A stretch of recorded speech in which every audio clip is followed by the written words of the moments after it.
Donc, bonsoir, je suis Aurélien Rugabarel. On est le 19-12. C'est mon anniversaire aujourd'hui. Merci.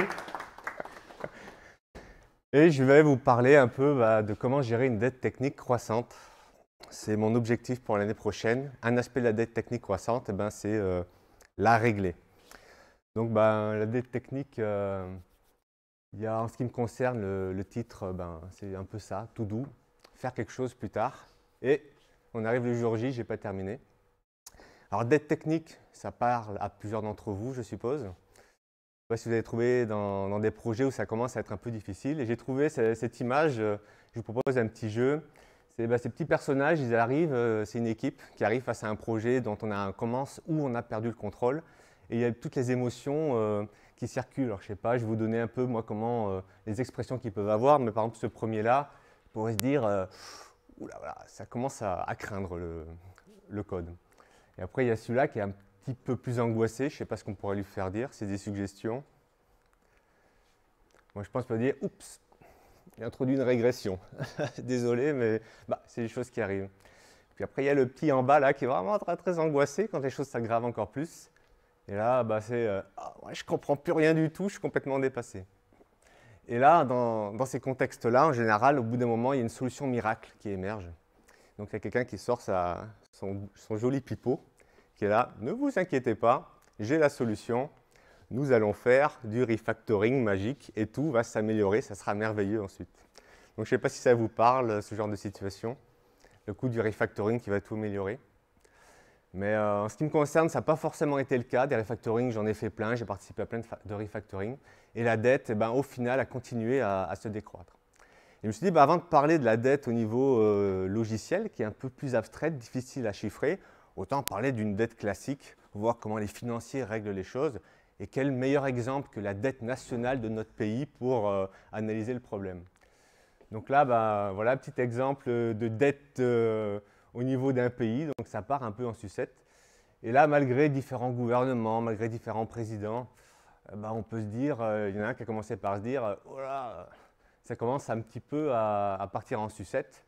Puis maintenant, on va faire un plan de refactoring, on monte, et puis finalement, oups, j'ai introduit une nouvelle régression, et malgré les efforts, on repart. Et puis bon, allez, nouveau plan, on y croit, on va refactorer, on va tout reprendre sous contrôle. Et là, oh, ça s'effondre, et puis jusqu'à ce que le nouveau sauveur arrive, c'est bon, moi je vais régler le coup. Alors, je ne sais pas si c'est un petit peu familier pour vous, si vous avez déjà baigné dans des programmes comme ça, dans des projets comme ça, mais moi j'étais dans ce genre de projet où, allez, à coup de grands efforts, on remonte la situation, on la redresse, mais il y a comme une force qui, malgré tout, nous emmène vers le fond et on n'arrive pas à identifier ça. Et donc, ce que je veux un petit peu partager, c'est comment j'ai pu, comment j'aborde ce genre de projet, ce problème aujourd'hui. Mais avant d'aller dans des choses plus techniques et concrètes, je me suis dit, on va faire un peu la genèse de l'aventure du projet. Donc, comme c'est Noël, on va l'aborder vraiment par le commencement. Alors, au commencement, il n'y avait pas de logiciel. Au commencement, le logiciel était informe et vide. Et un créateur vint et dit que le logiciel soit. Et le logiciel fut. Que les développeurs créent du code à leur image, que le code engendre des fonctionnalités et que les fonctionnalités engendrent des bugs. Et il en fut ainsi. Jusque-là, tout va bien. Puis il y a eu beaucoup de jours, il y a eu beaucoup de nuits, pas forcément autant de matins. Et puis les développeurs dirent que le code engendre toutes sortes de commentaires. Et il en fut ainsi. Donc les développeurs créèrent les commentaires du type to-do, ils créèrent les fix-me et toutes sortes de commentaires de différentes espèces et qui vinrent égayer leur quotidien et parcourir, se disséminer dans le code. Et ils virent que c'était bon. On continue l'aventure. Les développeurs les bénirent, ces commentaires, et ils leur dirent « Soyez féconds, multipliez-vous, assujettissez le code et ses dépendances, remplissez toutes les lignes de chaque fichier, de chaque dépendance qui contient le projet, et jusqu'à remplir chaque ligne qui se déplace à l'écran. » Et il en fut ainsi. Et les semaines passèrent, les mois passèrent, et puis un jour, les développeurs s'adressèrent au créateur, ils lui dirent « Voici donc, nous avons accumulé 1 millier de raisons pour tout refactorer. » Et on se disait, pourquoi pas tout recommencer à zéro? Et on aimerait, tant qu'à faire, le faire dans un nouveau langage, un nouveau outil, un saint logiciel, un saint outil. On aimerait croquer dans cette pomme miraculeuse et goûter à son doux fruit, à son doux sucre syntactique. Petite référence à Swift pour ceux qui ne connaissent pas le langage d'Apple. J'essaie de surfer sur le mouvement jusqu'au bout. Donc le créateur, pas très bien levé ce matin-là, il a refusé. Non, non, non, il refuse de bénir ce genre de grand plan de réécriture. Et du coup, aucun budget n'est alloué pour recréer le projet à partir de zéro. Personne n'est recruté pour venir nettoyer le nettoyage qu'il y a à faire. Les développeurs, ils regardent leur création, ils sont un peu embêtés et ils voient que ce n'est pas très très bon. Et alors, pas bon du tout. Je ne sais pas si vous êtes déjà trouvé dans cette situation-là, en conflit avec le management. Alors, comment ça évolue, ce genre de choses? À bout d'un moment, le créateur, il vient et « qu'avez-vous fait ?» sur un ton qui fait un peu culpabiliser. « Ah, c'est pas de notre faute, on n'y est pour rien, on a juste été séduit par les promesses de la dette technique et on en a consommé à l'extrait et on a été chassé du paradis. » Et donc, on est tombé en enfer. Et alors là, au moins le mérite de cette histoire, c'est que les yeux s'ouvrent, on découvre la différence entre le bien et le mal, parce qu'on est dans le mal, et aussi parce qu'on se sent mal. Je ne sais pas si certains ont vécu ou sont peut-être dans cette situation comme ça, mais il y a un petit goût de démoralisation qui commence à apparaître, de fatalisme, de frustration, et aller travailler au quotidien dans un environnement où on perd ce paradis, on souffre au quotidien, c'est un petit peu dur moralement à faire. Et alors là, la sanction suprême, puisque vous avez enfreint les règles de bonne pratique, votre code sera maudit, et vous le serez aussi. Et vous mangerez de la poussière tous les jours, votre burn down chart restera plat, il n'y aura aucune progression, et vous accoucherez dans la douleur de chaque nouvelle feature, qui elle-même produira encore des effets dévastateurs. Et il en fut ainsi.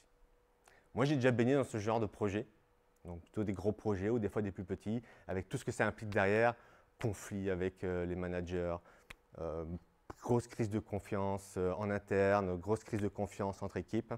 Et alors, je me suis dit, mais comment récupérer la situation? Parce que chaque plan de redressement, finalement, aggrave les choses. Et après échec, c'est là qu'on ne peut plus bouger. Ouais. Donc ça, c'est une technique d'agile. En fait, c'est le graphe avec lequel tu consommes, tu effectues ton travail. Donc tu as ça de travail à faire et ton burn down chart, il avance parce que tu fais le travail. Et quand il reste plat longtemps, c'est pas bon signe en fait. C'est qu'il y a des galères. Donc avant d'essayer de voir comment récupérer, parce que quand on part d'un projet from scratch, au moins au début c'est bien, après ça part en sucette, mais une fois qu'on y est dans cette solution critique, comment en sortir? Et d'abord une question existentielle. Si le code est vraiment mauvais, ça devrait être facile de l'améliorer, non? Je ne sais pas ce que vous en pensez. Chaque commit devrait l'améliorer, puisqu'il est déjà tellement mauvais que c'est facile de faire un peu mieux.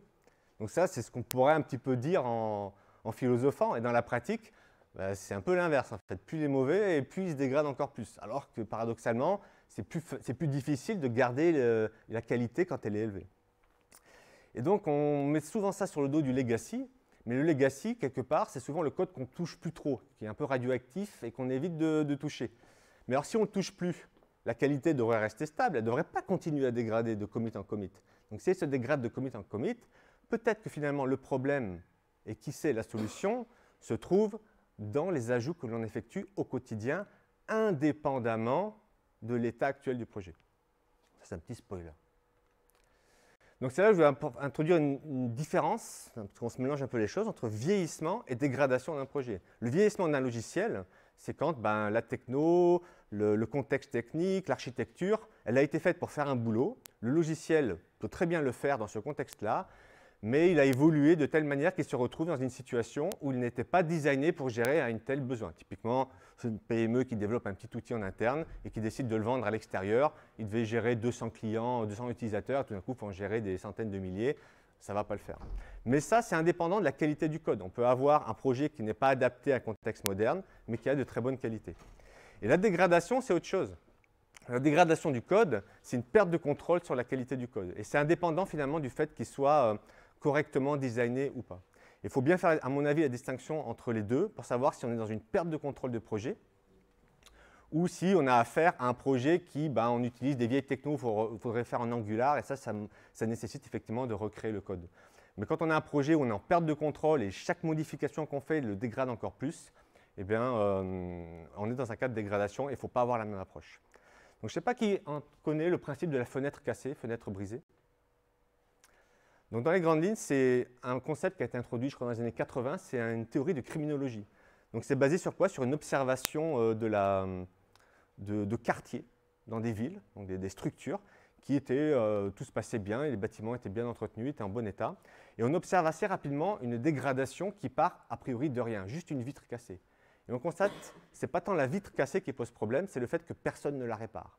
Et donc quand la vitre cassée reste pendant longtemps cassée, puis c'est l'ascenseur qui tombe en panne et puis on ne répare pas, ça instaure un espèce de climat de finalement tout le monde s'en fiche.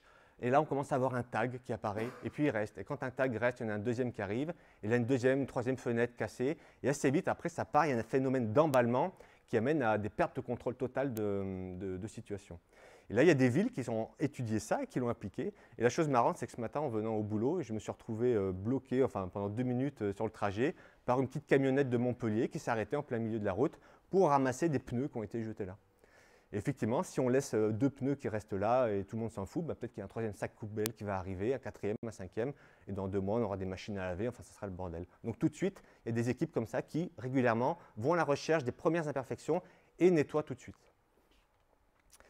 Donc ce phénomène de dégradation continue, il n'apparaît pas brutalement dans le code. En fait, c'est quelque chose qui apparaît de manière un peu... le premier problème, à mon avis, c'est qu'il passe sous le radar. On ne se rend pas compte qu'il y a une dégradation progressive mais fréquente du code. Chaque commit, presque chaque commit, introduit une légère dégradation qui, relativement par rapport à l'état, ne représente pas grand-chose. Typiquement, je prends un exemple parmi d'autres, le temps de build ou le temps de lancement de votre application. Si votre application met 20 minutes à builder et que je rajoute de nouvelles dépendances qui font passer à 21 minutes, vous n'allez pas vraiment vous en rendre compte. Par contre, si votre projet est build en 30 secondes et que je rajoute la même dépendance qui fait 1 minute de build en plus, vous allez faire wow, qu'est-ce qui s'est passé? Et là, on va pouvoir faire reprendre les choses en compte. Et c'est comme ça qu'il y a une dégradation et qu'on passe de 1, 2, 5, 10, 15 et une demi-heure de build sans trop s'en rendre compte. Donc, une fois qu'on est pris là-dedans et qu'en plus on a un conflit au niveau d'équipe et qu'on ne sait pas comment communiquer avec son management, on a refus de tout projet de refonte, comment on fait pour s'en sortir? Moi, je pense qu'en fait, il suffit tout simplement de prendre exactement le même mécanisme, qui est une dégradation progressive, et de l'appliquer à l'envers. Faire une amélioration progressive, lissée dans le temps. Et la grosse différence, c'est qu'il faut la rendre visible. À partir du moment où on rend visible quelque chose, les choses changent énormément. Et pour rendre visible, il faut mesurer. Donc, ce qui est mesuré, il y a une phrase qui est très très forte, je trouve. Dès qu'on mesure quelque chose, il est amélioré. Parce qu'on identifie un problème, on ne peut plus faire comme s'il n'existait pas. Donc la mise en application, moi, ce qui me concerne, après avoir fait différents chantiers cette année-là, je me rends compte que ce qui me gêne dans mon code, c'est que j'ai une tendance à accumuler des to-do. Et les to-do, c'est, voilà, je commence à faire celui-là, c'est le phénomène de la broken window, je me retrouve pris dedans, je réglerai celui-là quand j'aurai fait l'autre, et puis on fera aussi celui-là, et puis finalement, ça devient une excuse pour même plus faire le travail. Quand je me suis surpris à écrire to-do, renommer cette fonction, je me suis dit, attends, là, ça me prend 2 minutes, autant la faire maintenant, au lieu d'empiler des choses qu'on fera de manière hypothétique demain. Donc, si vous êtes pris dans cette situation, par où prendre le problème? Il faut prendre un problème qui est très simple, qui est mesurable. Donc, par exemple, les to-do, il suffit de faire une ligne grep dans le code et j'ai un nombre qui tombe immédiatement. Il ne faut pas commencer à partir dans des projets d'usine à gaz. On va calculer la dérive de la complexité cyclomatique des classes. Là, on rentre dans des choses qui sont difficiles à mesurer. Un truc simple, le nombre de warnings de votre code. Vous parsez les logs de build et vous les avez. Le time sur votre build, vous mettez la fonction time devant votre fonction de build et vous avez le temps de build. Des choses facilement mesurables et après à la main, vous pouvez les relever une fois par semaine et vous créez déjà votre épigraphe. Donc moi, par exemple, dans les to-do, je lance la commande. Donc moi, je fais développement C++, donc je choisis les fichiers. De manière, voilà, il y a des petits flags à appliquer. Je cherche les to-do et je fais un word count dessus et j'en obtiens 153 à l'heure actuelle. Il y en avait 80 en début d'année, pour donner une idée de la dérive qu'il y a. Donc 153, ça peut être un peu beaucoup, mais en fait, on va voir que ce n'est pas tant que ça. La première chose à faire, c'est dimensionner la charge de travail que ça représente. 2019, je veux quasiment tous les régler. Je veux m'autoriser ce qu'il y en ait une dizaine dans le code, mais pas au-delà d'une vingtaine, par exemple. Donc, ça veut dire quoi? Ça veut dire que même si je suis tout seul, ça représente 3 to-do à éliminer par semaine. Il y en a, ils sont très rapides à éliminer, ils sont obsolètes, d'autres, c'est un peu plus de boulot. Mais au moins, déjà, voir est-ce que ça crée un ticket à planifier ou est-ce que c'est quelque chose que je peux régler en 10 minutes. Quand on atteint 20 minutes de build en CI ou autre, eh ben, on peut intégrer ça sans avoir à demander quelques autorisations au budget au management. C'est intégré dans le flow de ma semaine. Et pour arriver à faire ça, il faut juste s'outiller un tout petit peu. Donc prendre une ligne de commande qui fait le boulot et l'intégrer idéalement en CI. Et en l'occurrence, récupérer la valeur, la métrique en cours et lui fixer un palier. Donc je dis aujourd'hui j'en ai 153, je ne dois pas dépasser 153. Donc si moi ou un collègue commit un nouveau to-do, la CI va péter, va lui dire non, tu te débrouilles, soit tu gardes celui-là mais tu en corriges un autre, donc on reste stable. Et ça, c'est un effet immédiat, c'est qu'à partir de tout de suite, en une seule script de quelques lignes et en prenant un quart d'heure à mettre tout ça en place, j'arrête l'hémorragie. Donc ça, c'est déjà un signal très fort. Ensuite, l'algorithme, le plan pour gérer la situation, d'abord, c'est mesurer. Une fois que je mesure, aussi, on est basculé dans un autre champ. Je ne vais plus voir mon manager en lui disant « Ah, ça serait bien avec des concepts, des idées qui le dépassent. » J'ai quelque chose de factuel. On est sur du factuel, sur du mesuré. Je peux lui montrer un graphique. Ok, déjà on comprend un peu mieux. Ok, idéalement, le mieux, c'est un peu plus dur à faire, mais j'arriverais à avoir un graphique, les tendances depuis 6 mois ou 1 an en arrière. Donc des fois, ça demande une petite demi-journée, par exemple, pour recomposer ça. Mais ça, c'est très parlant. Ensuite, montrer que la dérive est arrêtée. Ah, la confiance commence à revenir. D'accord, ils sont capables, ces développeurs, de reprendre en main les soucis qu'ils ont causés eux-mêmes quelque part. Et après, c'est corrigé progressivement dans le temps. Donc, je commence par le faire moi. Et donc, la courbe va diminuer. Et ce qui est important, c'est dès que ça diminue, mon max que j'ai seté à 153, je vais le réduire de semaine en semaine. Ce qui fait que la courbe va suivre. Et cette courbe-là, je vais en parler autour de moi.